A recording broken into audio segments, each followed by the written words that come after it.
السلام علیکم ورحمۃ اللہ وبرکاتہ حمدا کثیرا طیبا مبارکا فی اللہم صلی وسلم علی نبینا محمد اعوذ باللہ من الشیطان الرجیم بسم اللہ الرحمن الرحیم وضرب اور آپ بیان کیجئے لہم ان کے لیے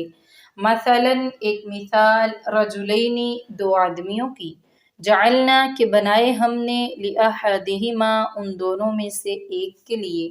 جنتینی دو باغ من اعناب انگوروں کے وحففناہما اور ہم نے باڑ لگا دی ان دونوں کے ارد گرد بنخل کھجور کے درختوں کی وجعلنا اور ہم نے اگا دی بینہما ان دونوں کے درمیان زرعا کھیتی کلتا دونوں الجنتینی باغوں نے آتت دیا اکلہا اپنا پھل ولم اور نہ تظلم کم کیا منہ اس میں سے شیئا کچھ بھی وفجرنا اور ہم نے جاری کر دیا خلالہما ان دونوں کے درمیان نہرا ایک نہر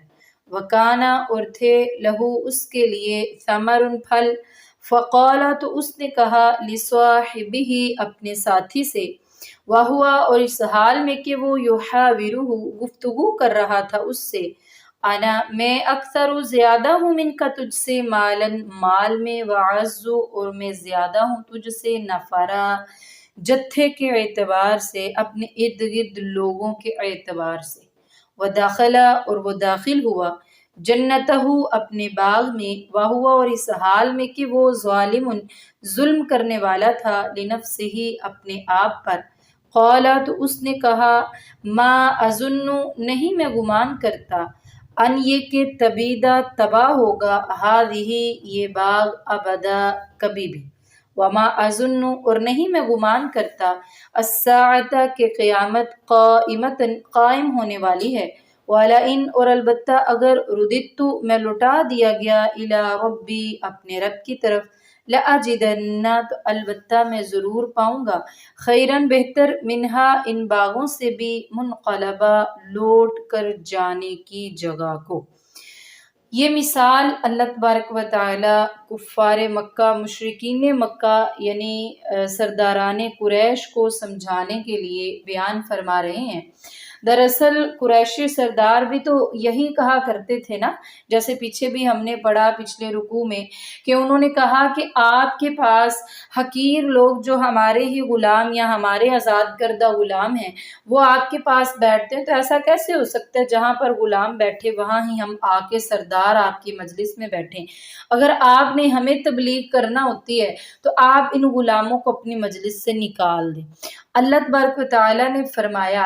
کہ یہ لوگ تو اسی طرح ہیں، یعنی جس طرح یہ مثال بیان کی کہ دو آدمی ہیں۔ اب یہ دو آدمی کون تھے؟ کچھ مفسرین انہیں دو بھائی بتلاتے ہیں کہ باپ کا جب ترکہ میں سے ان کو وراثت ملی تو ایک بھائی نے اپنا جو دنیا کو چاہتا تھا، دنیا اس کو پسند تھی، دنیا میں اس نے کاروبار کیا، اللہ تعالیٰ نے کاروبار میں برکت ڈالی اور وہ وسیع سے وسیع تر ہوتا گیا، پھر اس کے دو باغ ہو گئے، ان کے ارد گرد بڑا خوبصورت منظر اس کے باغوں کا کہ ارد گرد کھجوروں کے درختوں سے باڑ لگی ہوئی ہے دونوں باغوں کو، اور پھر کھجوروں کے درختوں پر انگوروں کی بیلیں بھی چڑھی ہوئی ہیں، درمیان میں کھیتی ہے، اور پھر دونوں باغوں کے درمیان میں ایک نہر ہے جس سے یہ دونوں باغ سیراب ہوتے ہیں۔ یعنی بڑا خوبصورت سا منظر کہ کس طریقے سے جب اس نے مال خرچ کیا جو اس کو ملا تو اس میں اللہ تبارک و تعالیٰ نے برکت ڈالی۔ اب دیکھیں وہ بھی اللہ پر ایمان تو رکھتا تھا، مطلب اللہ کو مانتا تھا، اللہ تعالیٰ کی ذات، اللہ کی ہستی کا وہ بھی اقرار کرتا تھا کہ میرے رب نے مجھے دیا ہوا ہے، اور سرداران قریش بھی اللہ کو مانتے تھے، یہ کہتے تھے کہ اللہ کی ذات ہے اور اللہ تعالیٰ ہمیں دیتا ہے، لیکن وہ بھی یہ نہیں مانتے تھے کہ اللہ اکیلا سب کچھ کر سکتا ہے، اور اس نے بھی تکبر کیا اور انہوں نے بھی تکبر کیا اور کہا کہ ہم بڑے ہیں، کس طرح سے ہم چھوٹے لوگوں کے ساتھ آ کر بیٹھ جائیں گے۔ اس کی مثال اللہ تبارک و تعالیٰ بیان فرما رہے ہیں، کس نے تکبر کیا اور اپنے ساتھیوں سے اپنا جو دوسرا اس کا ساتھی جو دوسرا اگر مفسرین کی بات کو لے بھی لے، ویسے تو قرآن و حدیث میں کہیں پر بھی ان کی وضاحت نہیں ہے کہ یہ دونوں بھائی تھے یا دونوں ہمسائے تھے یا پھر یہ حقیقت بات ہے، یہ صرف بطور مثال ہی اللہ تبارک و تعالیٰ نے بات بیان فرمائی ہے۔ تو جو مفسرین کہتے ہیں نا یہ دونوں بھائی تھے، وہ کہتے ہیں کہ ایک بھائی نے دنیا داری کے لیے مال خرچ کر لیا اور دوسرا درویش قسم کا انسان تھا، اس نے سارا مال اللہ کی راہ میں غریبوں میں بانٹ دیا، اللہ کی راہ میں خرچ کر دیا اور اپنے لیے آخرت کا سامان تیار کر لیا۔ اور یہ بھائی جس نے دنیا میں سامان لگایا ہوا تھا، یہ اپنے آپ پر بڑا فخر اور تکبر اور غرور کرتا، جب بھی اپنے باغ میں داخل ہوتا تو دیکھ کر پھولا نہ سماتا، ہمیشہ خوش و باش رہتا اور کہتا کہ میں اس سے بہت ہی اچھا ہوں۔ اور ایک دن جب وہ اپنے باغ کی طرف نکلتا ہے تو رستے میں اس کو اپنا ایک دوسرا بھائی ملتا ہے۔ کچھ یہ بھی کہتے ہیں کہ یہ دونوں ہمسائے تھے، باقی ان کے نام یا پھر یہ واقعہ حقیقت ہے یا مثال ہے، یہ اللہ تعالیٰ ہی بہتر جانتے ہیں۔ تو اس نے جب وہ دوسرے شخص سے ملا تو اپنی برتری جتانے لگا اس پر اور بتانے لگا کہ میں تم سے ہر حال میں بہتر ہوں، میرے پاس مال بھی زیادہ ہے، میرے پاس اولاد بھی زیادہ ہے، اور پھر بڑا خوش ہوتے ہوئے اور شیخیاں بکھیرتے ہوئے اپنے باغ میں اس بھائی کے ساتھ یا اس دوسرے آدمی کے ساتھ اپنے باغ میں داخل ہو رہا ہے، اور داخل ہوتے ہوئے کہتے ہیں کہ یہ دیکھو یہ میرے بڑے مضبوط باغ ہیں، کبھی بھی یہ ختم نہیں ہوگے، میں نہیں سمجھتا کہ یہ کبھی بھی تباہ ہو سکے، جب تک کم از کم میری زندگی ہے تب تک تو میں بیٹھ کر کھا سکتا ہوں، میرے ارد گرد چشمے جاری ہیں، میرے ارد گرد لوگوں کا ایک جتھا ہے جو میری عزت کرتا ہے، یعنی ہر طرح سے اپنی برتری گنوانے لگا اس دوسرے شخص کو، کیونکہ یہ شخص بھی آخرت کا انکاری تھا، جس طرح سرداران قریش آخرت کی انکاری تھے، اور وہ کہتے تھے یہی دنیا بس یہ ہے، اس کے بعد آگے کوئی زندگی نہیں ہے، نہ ہی اللہ کے سامنے جواب دہ ہونا ہے۔ اور وہ کہنے لگا کہ دیکھو پہلی بات تو یہ کہ میں تمہاری اس بات پر ایمان رکھتا ہی نہیں ہوں کہ مجھے مر کر دوبارہ اللہ کے سامنے حاضر ہونا ہوگا۔ دوسری بات یہ ہے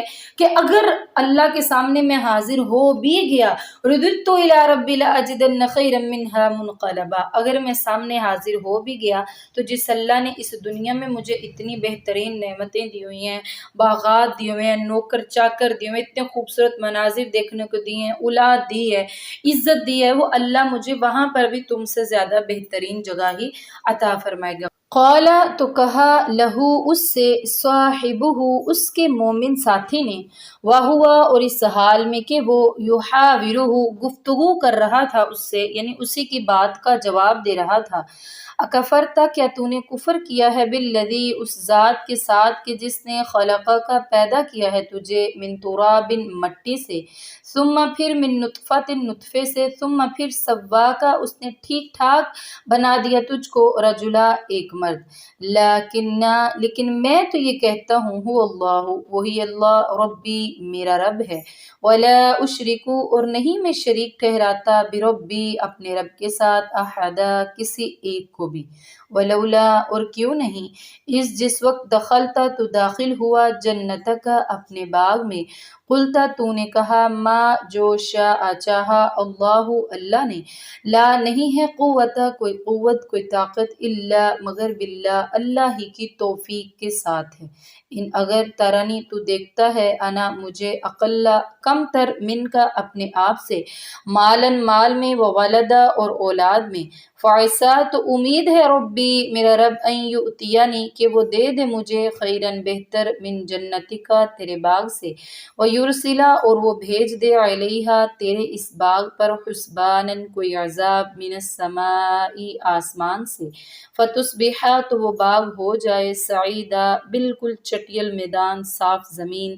زلقا پھسلن والا بن جائے، او یا یصبحا وہ ہو جائے ماؤہ اس کا پانی غورا اتنا گہرا یعنی خشک ہو جائے، فلن تستطیع تو ہرگز نہ تو استطاعت رکھ سکے لہو اسے طلبا ڈھونڈ کر لانے کی۔ اب وہ شخص جو اللہ تبارک و تعالیٰ پر ایمان رکھتا تھا، یوم آخرت پر ایمان رکھتا تھا، دنیا میں اللہ کے فرامین کے مطابق زندگی گزارنے کی کوشش کرتا تھا، وہ کہنے لگا کہ بڑے افسوس کی بات ہے جس رب نے تجھے مٹی سے پیدا کیا، پھر نطفے سے پیدا کیا، پھر تجھے ٹھیک ٹھاک ایک انسان بنا دیا، اسی رب کا تو انکار کر رہا ہے، وہ تو وہ ہے جو میرا بھی رب ہے اور تمہارا بھی پوری دنیا کا رب ہے۔ وَلَا أُشْرِكُ بِرَبِّي أَحَدًا، میں تو اپنے رب کے ساتھ کسی کو شریک نہیں ٹھہراتا۔ اور پھر مزید نصیحت کرتے ہوئے کہتا ہے وَلَوْلَا إِذْ دَخَلْتَ جَنَّتَكَ قُلْتَ مَا شَاءَ اللَّهُ لَا قُوَّةَ إِلَّا بِاللَّهِ، کیوں نہ تو جب اپنے باغ میں داخل ہوا تو تو نے ما شاء اللہ لا قوت الا باللہ کیوں نہ کہا، کیونکہ ہر کمال کی نسبت ہمیشہ اللہ تعالیٰ کی طرف کرنی چاہیے، اور کوئی بھی اچھی چیز جب ہم اسے دیکھتے ہیں تو ہمیں چاہیے کہ ہم ما شاء اللہ لا قوت الا باللہ ہمیں کہنا چاہیے، کیونکہ اللہ جو چاہتا ہے وہ کرتا ہے۔ اللہ کی طاقت کے علاوہ، اللہ کی قوت کے علاوہ کوئی انسان کچھ بھی نہ اچھا دکھ سکتا ہے نہ اچھا کر سکتا ہے، اور جو انسان ایسا نہیں کہے گا نا تو اس پر عذاب بھی آ سکتا ہے اور پھر نظر بھی لگ سکتی ہے۔ جیسے حدیث میں آتا ہے کہ ایک صحابی نہا کر نکلے باہر، ان کے بدن پر کپڑا نہیں تھا، صرف تہبند باندھا ہوا تھا، کہ ایک دوسرے صحابی نے ان کو دیکھا نا تو ان کی بڑی مضبوط مردانہ باڈی کو دیکھ کر فرماتے ہیں واہ کیا تمہارا جسم ہے، اتنا خوبصورت، یعنی اس طرح سے کہا اور ماشاء اللہ لا قوت الا باللہ نہ کہا، بس ان کے یہ کہنے کی دیر تھی کہ ان صحابی کو نظر لگ گئی اور اتنے بیمار اتنے پریشان کہ سمجھ ہی نہ آئے۔ جب رسول اللہ صلی اللہ علیہ وآلہ وسلم کے پاس آئے تو آپ صلی اللہ علیہ وآلہ وسلم کو معلوم ہو گیا کہ ان کو نظر لگی ہوئی ہے۔ آپ صلی اللہ علیہ وآلہ وسلم نے پوچھا کہ مطلب کیا ہوا، تو انہوں نے بتایا کہ فلاں شخص اس طرح سے جب میں نہا کر نکلا تو انہوں نے ایسے کہا، تو پھر آپ صلی اللہ علیہ وآلہ وسلم نے نظر اتارنے کے لیے ان سے وضو اور غسل کروایا، پھر ان کے پانی سے ان کو غسل کروایا وغیرہ وغیرہ۔ تو مطلب کیا ہے، اور پھر آپ صلی اللہ علیہ وآلہ وسلم نے سکھایا کہ جب بھی کسی اچھی چیز کو دیکھیں، اپنے کسی بھائی کی خوبصورتی یا کسی مال کو دیکھیں تو ما شاء اللہ لا قوت الا باللہ ضرور کہیں تاکہ اس کو نظر نہ لگے۔ اب ادھر بھی وہ ساتھی جو مومن ساتھی تھا اپنے دوسرے ساتھی کو یہی سمجھا رہا ہے کہ تم تکبر نہ کرو بلکہ ہر کام کی نسبت اللہ کی طرف کرو اور کہو کہ اللہ کی قوت کے بغیر کچھ بھی نہیں ہو سکتا ہے۔ ان ترانی انا اقل منک مالا وولدا، اگر تم مجھے اس دنیا میں اپنے آپ سے مال اور اولاد میں کم دیکھ رہا ہے، نوکر چاکروں میں کم دیکھ رہا ہے نا، تو مجھے امید ہے کہ میرا رب تمہارے ان باغات سے بھی زیادہ بہترین باغات عطا فرمائے گا۔ اور پھر اگر تم اسی طرح تکبر کرتے رہے، نافرمانی کرتے رہے، تو اللہ تعالیٰ وَيُرْسِلُ عَلَيْهَا حُسْبَانًا مِّنَ السَّمَاءِ فَتُصْبِحَ صَعِيدًا زَلَقًا، اللہ آسمان سے کوئی عذاب بھیج دے گا تمہارے باغات پر، ان دونوں باغوں پر، اور تمہارے باغ بالکل تباہ و برباد ہو کر چٹیل پھسلن والا میدان بن جائے گے۔ یا پھر یہ جو دونوں باغات کے درمیان میں ایک نہر چل رہی ہے نا، اس نہر کا پانی ہی اللہ تعالیٰ خشک کر دیں گے، تو تم ان کو پانی نہیں لگا سکو گے، جب پانی نہیں لگاؤ گے تو بہت جلد تمہارا یہ باغ سوکھ کر راکھ بن جائے گا۔ اس لیے اللہ تبارک و تعالی جو بھی دیں اللہ تعالیٰ کا شکریہ ادا کیا کرو اور تکبر نہ کیا کرو، ہر کام کی نسبت، ہر کمال کی نسبت، ہر اچھے کام کی نسبت اللہ تعالیٰ کی طرف ہی کیا کرو۔ اور پھر کیا ہوا کہ وَأُحِيطَ اور گھیر لیا گیا بِثَمَرِهِ اس کا پھل، فَأَصْبَحَ تو ہو گیا وہ يُقَلِّبُ ملتا تھا کفئی اپنی دونوں ہتھیلیاں، عَلَىٰ اس پر ما جو انفقا اس نے خرچ کیا، فیہا اس میں، وہیا اور وہ باغ، خاویتن گرا ہوا تھا، عَلَىٰ عروشها اپنی چھتوں پر، وَيَقُولُ اور وہ کہتا تھا یا لیتنی ہائے افسوس ہے مجھ پر، لم اشرک نہ میں شریک ٹھہراتا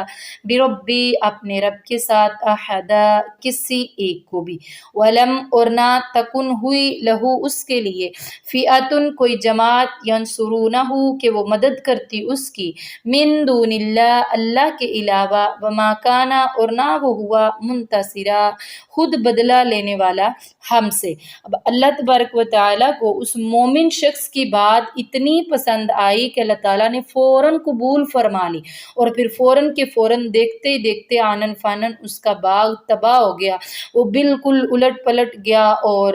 پھر وہ افسوس کرنے لگا، اپنی ہتھیلیاں ملنے لگا اور کہنے لگا ہائے کاش میں نے اپنے رب کے ساتھ شرک نہ کیا ہوتا، اللہ پر ایمان لایا ہوتا، میں اللہ کے سامنے جواب دہ ہونے پر یقین رکھتا۔ تو یہ مثال انہی کفار کے لیے ہے جو اللہ تبارک و تعالیٰ کی ذات، اللہ تعالیٰ کی بہت ساری صفات کی نفی کر دیتے ہیں، اللہ کے سامنے حاضر ہونے سے انکار کرتے ہیں۔ اللہ تبارک و تعالیٰ فرماتے ہیں جس دنیا کے مال پر یہ اکڑ رہے ہیں نا، ان کو خوف زدہ ہونا چاہیے کہ اگر اللہ کا عذاب آ گیا تو یہ سارے کا سارا مال، یہ اولاد، یہ عزت، یہ نوکر چاکر، یہ غلام و لونیا، سب کچھ تہس نہس ہو جائے گا، ان کے پاس کچھ بھی نہیں بچے گا۔ اور پھر اللہ تعالیٰ فرماتے ہیں وَلَمْ تَكُنْ لَهُ فِئَةٌ يَنْصُرُونَهُ، کیا ہوا کہ اس شخص کے ساتھ جب اللہ کا عذاب آیا تو کوئی ایسا نہیں تھا جس جتھے پر وہ فخر کرتا تھا نا، بڑا غرور اور تکبر کرتا تھا، وہ مال، وہ جتھا، وہ اولاد، کوئی بھی اس کے کام نہ آ سکی، سب کا سب تباہ ہو گیا۔ اور پھر فرمایا کہ وہ خود بھی اپنی مدد نہ کر سکا اور نہ ہی ہم سے بدلہ لینے والا ہوگا۔ ہنالک، اسی جگہ، الولایت، تمام اختیار، للہ، اللہ کے لیے، الحق، سچے ہیں، ہوا وہ، خیر، بہت ہی بہتر ہے، ثوابا، ثواب دینے میں، وخیر، اور بہت ہی بہتر ہے، عقبا، اچھے انجام کے اعتبار سے، اچھا انجام دینے میں۔ اللہ تبارک و تعالیٰ فرماتے ہیں کہ ان کو سمجھ جانا چاہیے کہ وہ اللہ ہی ہے جو سچا ہے اور اس کے تمام احکام سچے ہیں، اور تمام اختیارات کا حق اللہ تبارک و تعالیٰ ہی کے پاس ہے۔ اللہ بہترین بدلہ دینے میں بہترین ہے، بہت ہی بہتر ہے اور بہترین بدلہ دیتا ہے۔ لیکن یاد رکھیں جو اللہ کے ساتھ کفر کرتے ہیں، اللہ کی کسی بھی صفت کا انکار کرتے ہیں، ان کو عذاب دینے میں بھی اللہ تبارک و تعالیٰ بہت بہتر ہیں۔ اسی لیے ہمیشہ اللہ تعالیٰ کی ذات پر ایمان رکھتے رہنا چاہیے، اور توحید کا اقرار اپنے قول سے بھی کرنا چاہیے، فعل سے بھی کرنا چاہیے، اور اللہ تبارک و تعالیٰ ہمیں پکا موحد بنا لیں۔ آج کا ہمارا لیسن یہیں تک۔ السلام علیکم ورحمۃ اللہ وبرکاتہ۔